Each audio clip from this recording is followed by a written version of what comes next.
Behind me here is the world famous London Palladium, the scene of so many Royal Variety, Royal Command performances. It's an amazing building inside, but of course the architecture by the famed theatre architect Frank Matcham. And for those that are lucky enough to appear on that stage, well, it is, a thing you'll never forget. I've been lucky enough to appear on that said stage. Oh yes, and it's frightening because when you think of all the greats that have stood in the wings, literally anybody has stood in those wings. Right back, say, to the Crazy Gang, the great Judy Garland, Jack Benny, Perry Como, all of those big stars, of course our homegrown stars as well, like Norman Wisdom, Max Bygraves, Vera Lynn. If you were anybody, the London Palladium is the place that you want to appear.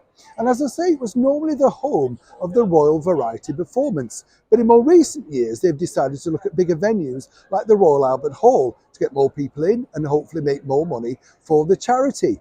But this particular story I wanted to share with you because it appears that way back early in the Queen's reign, someone lied to her all about the Royal Variety Performance. As ever, let me explain. Hi, good morning, Neil Sean here. Nice to have your company. And as ever, thank you so much for joining me today.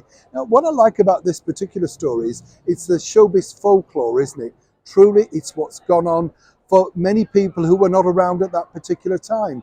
You see, 2 years into Her Majesty's reign in 1955, the bosses of the Royal Variety Performance decided to take it up to Blackpool in Lancashire for the very first time. A very special royal box was built inside the Winter Gardens Theatre. Now, one of the requests, what normally happens with the Royal Variety is this. It's put forward to the royal personnel who they would like to see, perhaps any particular favourites, that sort of stuff. Now, there were two people that the Queen and the Duke would have liked to have seen, Dave Morris and a celebrated comedian, Frank Randall. Now, everything was looking good and apparently they'd been asked and yes, they were ready to accept. But there was a bigger problem, you see, because Frank Randall was known for being notorious, a little bit difficult, a little bit off the cuff, controversial.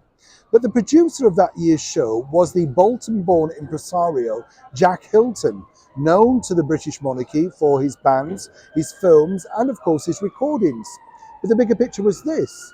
He didn't particularly like either Frank Randall or Dave Morris, seemingly because Dave Morris had refused to sign with him for his own agency. Frank Randall signed with no one. He was too busy making his own money, and at his height in the 1950s was earning £1,000 a week. You can see how popular he was. But no one bothered to tell the Queen or the Duke that this was the case, that seemingly Jack couldn't secure the services. Now, at the 11th hour, what happened was this.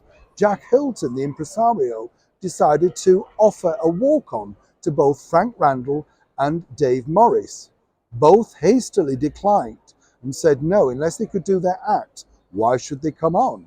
Now, of course, it was a star-studded show with big international names. And missing these two Blackpool favourites would have been rather remiss. But the producer, Jack Hilton, decided to risk it. But someone along the line told this particular fib.